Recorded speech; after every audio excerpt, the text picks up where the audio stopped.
આજે આપણે બનાવીશું ટ્રેડિશનલ ગુજરાતી સ્ટાઇલથી ચણા મેથીનું અથાણું। તો સૌથી પહેલાં મેં અહીં અડધા કપ એટલે કે 100 ગ્રામ કાળા ચણા લીધા છે, જેને સારી રીતે ધોઈને ઓવરનાઇટ પલાળી લીધા છે। તેવી જ રીતે 1/4 કપ એટલે કે 50 ગ્રામ મેથીના દાણાને ઓવરનાઇટ પલાળી દીધા છે।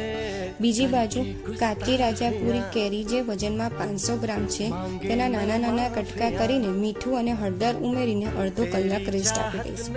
હવે આ ત્રણેય વસ્તુ ચણા, મેથી અને કેરીને આપણે એક સાફ કપડા ઉપર સૂકવી દઈશું, જેથી તેના અંદરનું પાણી બરાબર સુકાઈ જાય।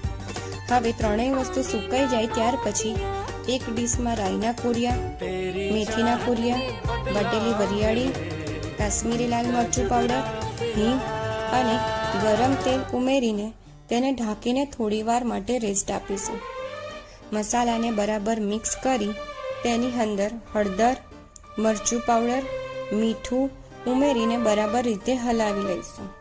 હવે એક બાઉલમાં મસાલો નીકાળીને તેના અંદર સૂકવેલી કેરીના કટકા, ચણા અને મેથી ઉમેરીને બરાબર મિક્સ કરી લઈશું।